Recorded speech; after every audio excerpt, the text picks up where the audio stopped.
of any fact known about the Christian religion, I'd wager to say one of the most universally understood is that there are 10 commandments. But counting to 10 might be a little bit more difficult than you think. Hi, I'm Andrew, and today we're going to be asking the question, how do you number the 10 commandments? Of the different views expressed, which one is correct and why? So for anyone uninitiated, it might be surprising to hear that there's even any debate over this issue. I mean, come on, there are 10 commandments. Everyone knows that. How difficult can it be? But nevertheless, that hasn't stopped people from debating for literally centuries over how exactly you slice the 10 commandments into 10 discrete commandments. And really it boils down to debate over the first commandment. What do you count as the first commandment? And the 10th commandment. What do you count as the 10th commandment?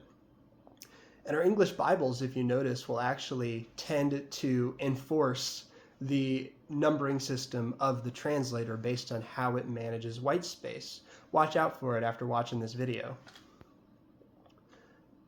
But as for a bit of background, in an American context, which is where I'm coming from, I would wager to say that most people think in categories of what's known as the Reformed view by default, just given our shared history and ancestry, specifically ecclesial ancestry, and all of that. So for the sake of consistency in this presentation, I'm going to be following the Reformed numbering system because it's probably the most immediate to you.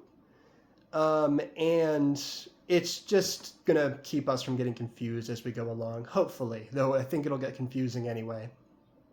But first, before we get into the discussion, some generalities. For those who don't know, the 10 Commandments are covenant stipulations given to Moses in the Pentateuch, the first 5 books of the Bible, on Mount Sinai. They're given as the covenant with God's people Israel, known as the Old Covenant, but they're not just for Moses' time. They're revealed in time, they're revealed in this Old Covenant context, but really they're a revelation of God's eternal moral law, which is always binding on them then, binding on them before that revelation, and binding after, of course, even down to today. Now, the 10 Commandments appear in 2 places in our Old Testament, Exodus 20 and Deuteronomy 5. They're mostly the same, but there are a few differences which will actually be very important to this discussion later. So keep that in mind. There are 2 of them. And now, just for the sake of completeness, I'll make sure to read the 10 Commandments just so everyone's on the same page. And specifically, I'll be quoting this time from the Exodus 20 account of the 10 Commandments. And God spoke all these words. This is from the NIV. I am the Lord your God, who brought you out of Egypt, out of the land of slavery. You shall have no other gods before me. You shall not make for yourself an image in the form of anything in heaven above, or on earth beneath, or in waters below. You shall not bow down to them or worship them. For I, the Lord your God, am a jealous God, punishing the children for the sin of the parents to the 3rd and 4th generation of those who hate me, but showing love to 1,000 generations of those who love me and keep my commandments. You shall not misuse the name of the Lord your God, for the Lord will not hold anyone guiltless who misuses his name. Remember the Sabbath day by keeping it holy. 6 days you shall labor and do all your work, but the 7th day is a Sabbath to the Lord your God. On it you shall not do any work, neither you nor your son or your daughter, nor your male servant or female servant, nor your animals, nor any foreigner residing in your towns. For in 6 days the Lord made heaven and earth, the sea, and all that is in them, but he rested on the 7th day. Therefore the Lord blessed the Sabbath day and made it holy. Honor your father and your mother, so that you may live long in the land that the Lord your God is giving you. You shall not murder. You shall not commit adultery. You shall not steal. You shall not give false testimony against your neighbor. You shall not covet your neighbor's house. You shall not covet your neighbor's wife, or his male servant, or his female servant, his ox or donkey, or anything that belongs to your neighbor. Okay, so now that that's out of the way, what are the different views? Well, primarily there are three views in general discussion. There may be some fringe views other than these, but these are the three primary ones. Now the first one, again, this is the one that's probably going to be most familiar to you, is the Reformed view, in an American context at least. Now how does this one work? So in the Reformed view, the first commandment is taken to be, you will have no other gods before me. That's the first commandment. Stop there, full stop. And then the second commandment is, you will not make any carved images. Okay, simple enough. And then the 10th commandment, we also talked about that as being kind of a dividing line, is taken to be, you will not covet your neighbor's wife. No full stop. You will not covet your neighbor's house. That's the 10th commandment. Put that together and you have one unified commandment. Okay, I'm not presenting any arguments for this view yet, but that's the view. Okay, so here's the second one. This one's probably going to be very remote, but as far as historically, this is an important view, and this is the Jewish view behind numbering the Decalogue. So in the Jewish view, you start off with, you will have no other gods before me. Don't stop there, though, because that commandment continues into, you will not make for yourself any carved image. That's one and the same commandment. Those two join together. But that's not actually the first commandment in the Jewish numbering system. That's the second.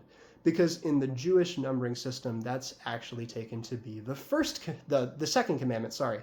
The first commandment is taken to be, I am the Lord your God who brought you up out of Egypt, out of the house of slavery. That's taken to be the first commandment, which to my ears, and I'm sure to yours, sound very peculiar, but we'll get to it. I'll explain it a little bit, give some rationale, but yeah, that's one major view. And then finally, this one might be a little bit more familiar, definitely more familiar than that previous one, but this one is the Roman Catholic or Lutheran view. And in this view, just like the Jewish view, there's a joining of what the Reformed consider the first and the second commandment. You will have no other gods. Before me, you'll have no other gods before me. You will not make for yourself any carved image. But unique to it is a splitting of the 10th commandment, according to the Reformed view. So, you will not covet your neighbor's wife. That's taken to be one commandment. And then, you will not covet your neighbor's house is taken to be another commandment. So 9th, don't covet your neighbor's wife. 10th, don't covet your neighbor's house. Okay. So as far as a couple of arguments for these different systems, I'll start with the Jewish system, since this one's a little bit kind of out there, I think, for a lot of us. But I think it does need to be taken seriously as a major historical view. And we need to remember that in our Old Testament, the Old Testament never actually refers to the 10 Commandments as we know them as the 10 Commandments. It specifically refers to them, hear this, Exodus 34:28. Moses was there with the Lord 40 days and 40 nights without eating bread or drinking water. And he wrote on the tablets the words of the covenant, the 10 words, not 10 commandments. Many translations actually put 10 commandments there, but that's not what the text says. It says, Aseret ha-devarim, 10 words. So you might be tempted to argue against the Jewish view. Well, the first one is not a command, right? I am the Lord your God. That's not a command. How do you obey that, right? But in the Old Testament, they're never actually specified to be commands. The idea that these are 10 commandments specifically is actually taken from the New Testament. In Jesus's discussion with the rich young ruler who asked, how can I attain to eternal life? Jesus says, specifically, he said to him, keep the commandments. And then he references a list of what we would consider the 10 commandments. And of course, it's not wrong to refer to them as the 10 commandments. I mean, our Lord did right here. But just to be clear, the Old Testament itself, as far as I'm aware, never refers to them as such. And a further strength of this view is that it actually, it in some sense gets to have its cake and eat it too, because it can accept certain arguments for joining the first and second commandment, and also arguments for keeping the 10th commandment together at the same time, because it has an extra command to work with. Okay, so now moving on to the Reformed view. Again, this is the one we are most familiar with. Just to review, first commandment, no other gods before me, no graven images, and then 10th is don't covet your wife or your house, neighbor's wife or house. In analyses that deal with this commandment, as far as I've read, most of the time the argument has to do with sense. So here to quote John Calvin, obviously the progenitor of the Reformed tradition, and that's what the Reformed name means there, specifically having to do with the Reformed tradition. So Reformed churches, Presbyterian churches, Calvinist churches. This is where this numbering system comes from. But it's not just the Reformed. It also is, as far as I'm aware, I believe it's the numbering system which the Eastern Orthodox Church uses as well. But to quote John Calvin in his dealing with this issue, this is in his Harmony on the Law, his commentary on this very verse, the first commandment, Exodus 23, "Nor can it be doubted that these words comprehend the inward worship of God, since this commandment differs from the next, whereby external idolatry will be seen to be condemned." So you can see there what he's doing. This, the first commandment in his numbering, is different from the next because it deals with the inward heart. The sense is different. The second commandment deals with external things, so it's different. It doesn't make sense to view them as one commandment because they're referring to completely different things. And then you could also then see how the 10th commandment can be taken as one. Well, it's two covetings. You will not covet your neighbor's wife. You will not covet your neighbor's house. It's both of those things are the action of coveting. So you can see how that can be taken as one commandment. And the strength of this view is that the argument does really make sense. To my ears, at least. First commandment's different from the second one. Second commandment's different from the first. Both aspects of the 10th commandment seem to be dealing with the same sin. So why don't we see them as one commandment? But one weakness, which we'll get into with this view, is that it doesn't deal so much with the precise syntax of the text, which we'll get into with the next view, which is the view I take, which is the Roman Catholic or Lutheran numbering. So again, to recap, in the Roman Catholic and Lutheran numbering system, the first and the second commandment, according to the Reformed numbering system, are taken as one. You will have no other gods before me. You will not make for yourself graven images. That's taken as one commandment. But the 10th commandment is split into two commandments, or the 9th and the 10th. So you will not covet your neighbor's wife, one commandment. You will not covet your neighbor's house, one commandment. So why do I say that this view is the one I hold? Well, remember when I said that there are two times in the Old Testament where the Decalogue is given, Exodus 20 and Deuteronomy 5? Well, this second time it's given in Deuteronomy 5 is actually very helpful for this question. So most translations, this actually doesn't come out. There's a little particle that ends up becoming very important for understanding how Deuteronomy itself sees the numbering of the commandments. But in a lot of translations, this actually isn't rendered, which is quite unfortunate. Here's a reminder that if you are able, you will never regret learning the biblical languages. Among the translations which I surveyed, the New Revised Standard Version comes the closest to actually rendering this little particle. But here reads, starting from the middle of the commandments, no reason to read them all.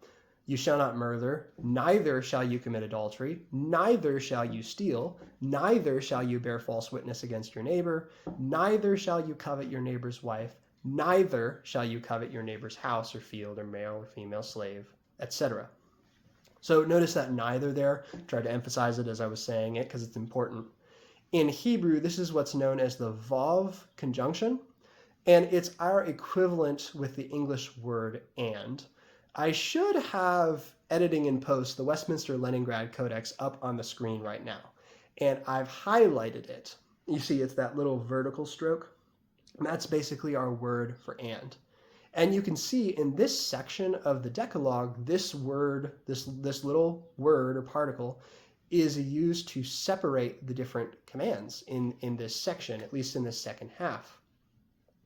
So I think from this, on the basis of this conjunction, this vav, I think we can be relatively sure that the author of Deuteronomy, traditionally Moses, viewed the reformed 10th commandment as two separate commandments.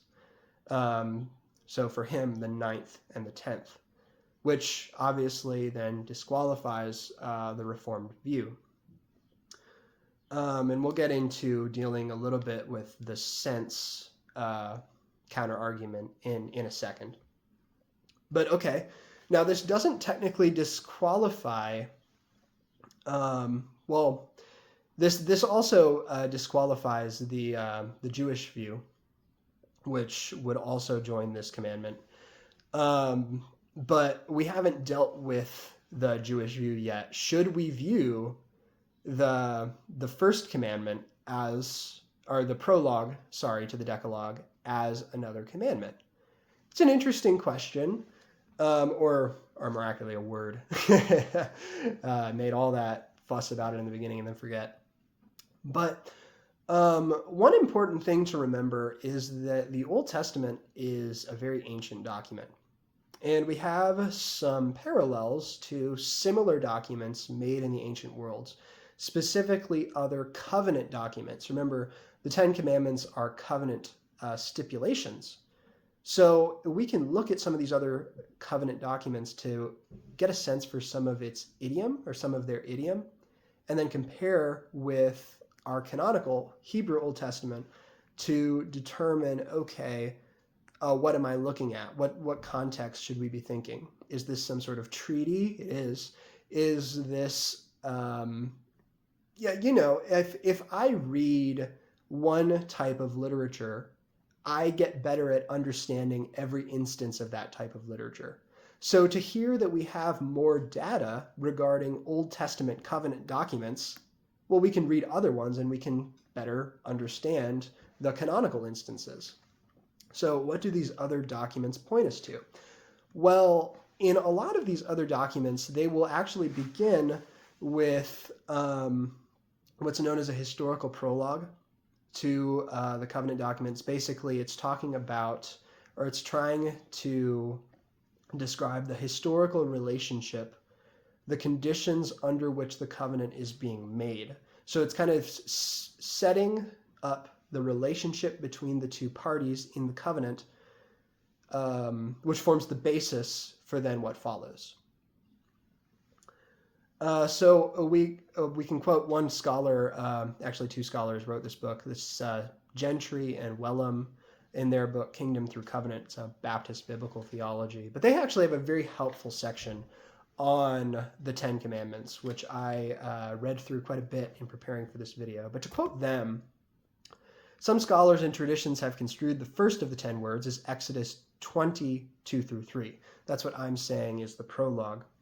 Yet the fact that the covenant is broadly structured according to a Hittite treaty demonstrates plainly that verse 2, in which Yahweh says, "I am the Lord your God who brought you out of the land of Egypt from the house of slaves," is in fact the historical prologue of the treaty. So this makes sense, right? We can read these other treaties, specifically Hittite treaties they talk about in this quote, and we can get a bit of an understanding, okay, these start with historical prologues. The historical prologue in our context is the Lord taking his people out of Egypt. And then furthermore, just at a discourse level, this prologue certainly sets itself apart from the rest of the Ten Commandments in not having an imperative verb, so do this or don't do this. Even though, in order to be a word, it wouldn't be strictly necessary. But I mean, linguistically, we can just feel that there's a difference there. That there's something different going on in verse 2 versus verse 3. But anyways, I think we can then conclusively say that the Jewish view is not right either, which leaves us with the Roman Catholic and Lutheran view still on the table, and really should be the one that I think we should take.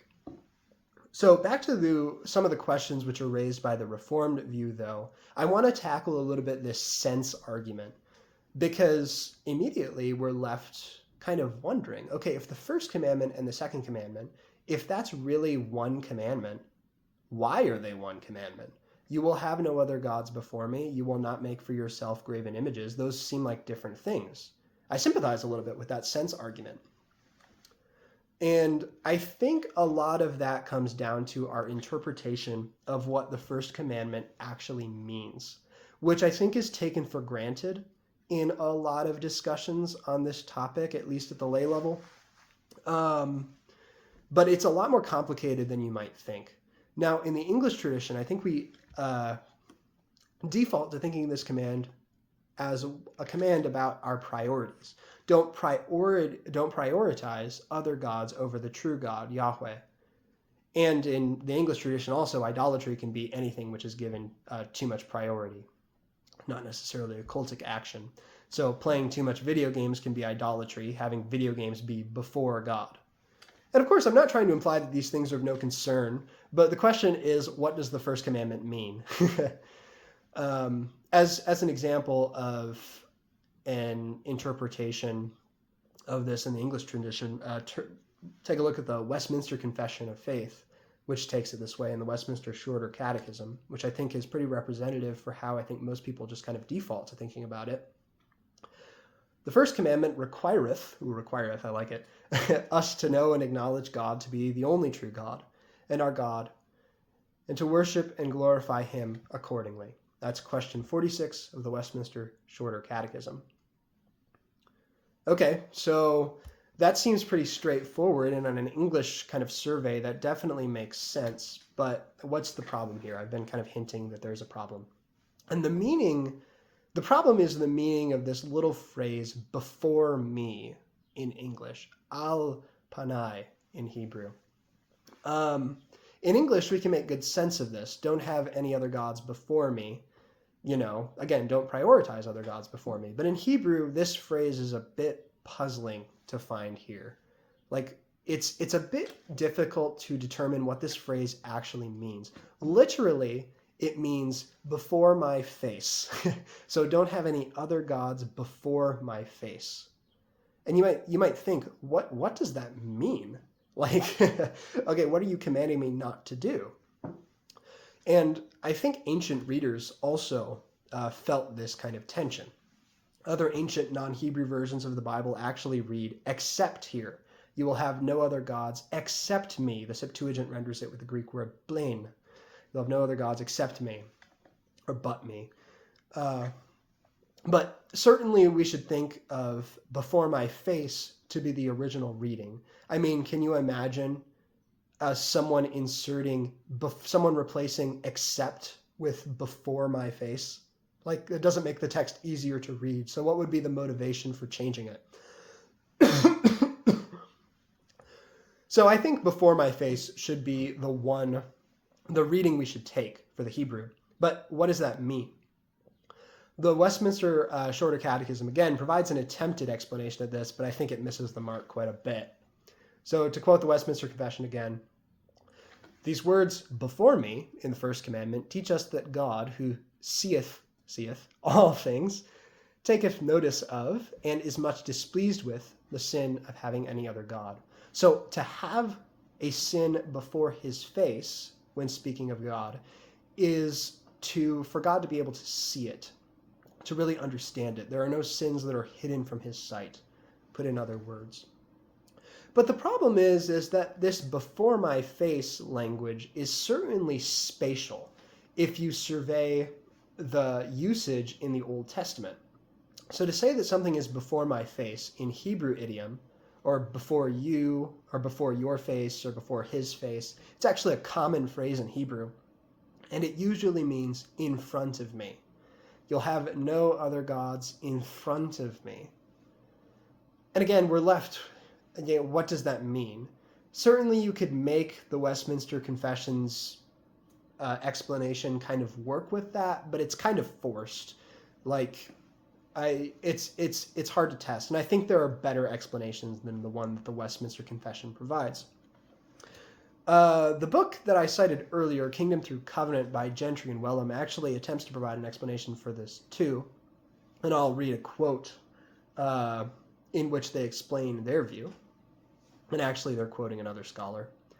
In the past, students of the text have avoided this interpretation. That's the interpretation of taking this as spatial. Don't have any other gods in front of me. Because they could not understand how it can make any sense. Certainly we can sympathize with that.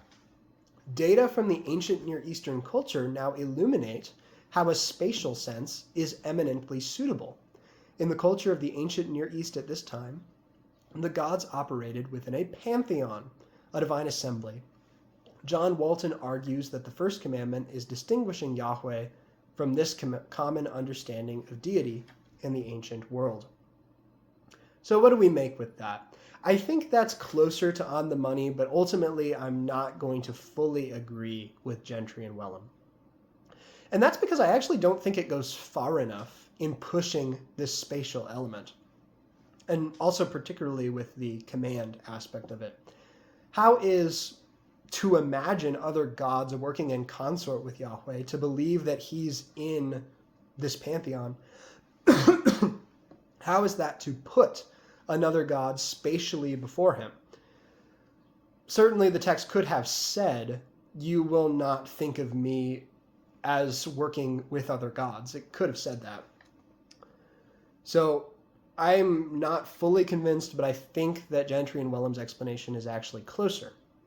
But I think what we should do in asking this question, okay, what does it mean to put other gods before God's face or in his presence? I think we should look at other references in the Old Testament to this kind of language.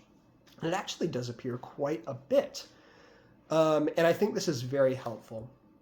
The famed Old Testament scholar of previous generations, S.R. Driver, cites Exodus 16:33 as an example of similar usage for this kind of language. And this is in his commentary on the book of Samuel, his famed commentary on the book of Samuel. But to quote Exodus 16:33, and we'll see the same kind of language come up, so look at it.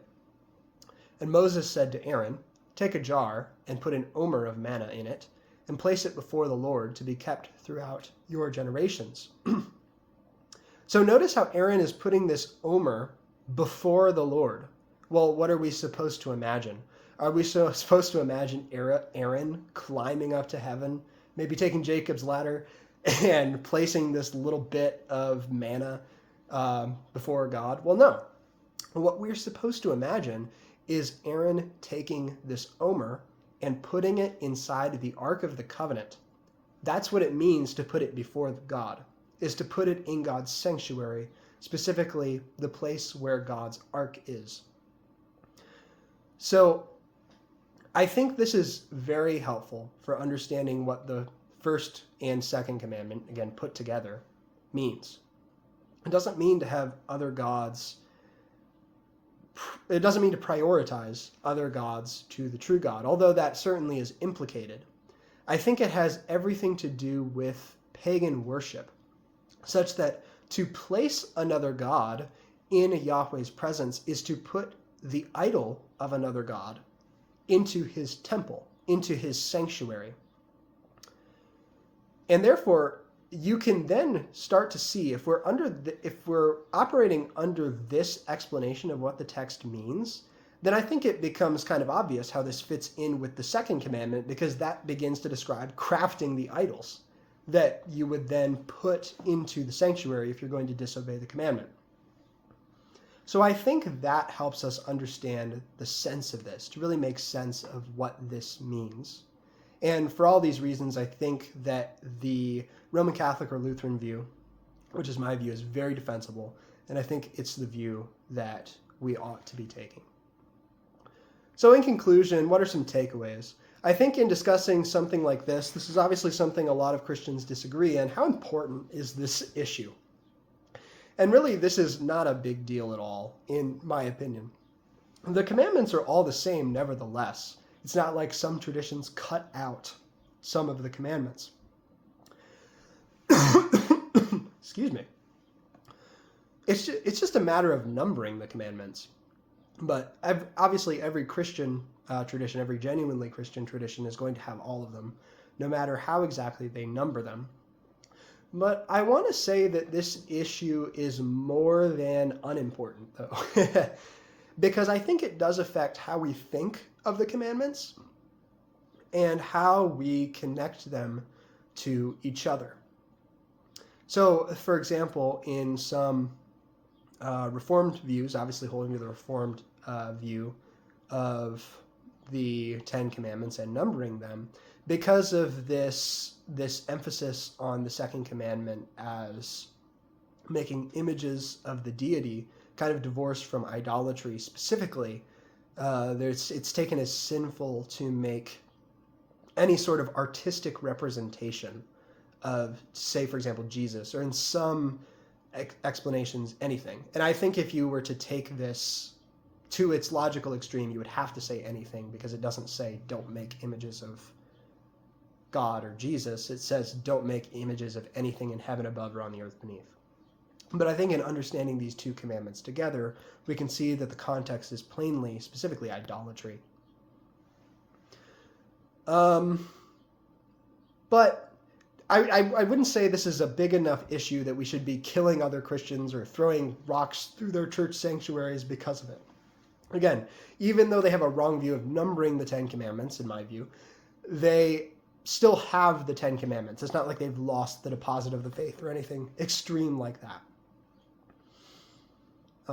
And ultimately, I hope that we can love God a little bit more, who put all of these little details in here. He really is the God of the details, and we can learn to live in light of his truth a little bit more. And as we conclude, I wanted to go back to that prologue for a little bit. The God who brought us up out of Egypt, brought us out of the land of slavery. How refreshing those words are for the Christian, right? Because Jesus saved us from the true slavery, that is the slavery to sin, which the New Testament colors as a new exodus, a new kind of salvation from Egypt. So for those who are in Christ, I mean, don't you want to live out these commandments? This historical prologue is about us. God brought us out of the house of slavery. So I think we should love to strive after fulfilling these commandments out of a heart of love for God, as St. Paul says, dedicating our bodies as a living sacrifice to the true God. But for those who are not in Christ, Christ loves you and he wants to set you free from bondage, and he will if you let him. And if it's true that God sent his Son into the world for sinners, to save sinners, as Paul says, then there's nothing else better you can spend your life, waste your life doing, than to live for the one who died for you. So what are you waiting for? But anyways, the Lord be with you. Amen.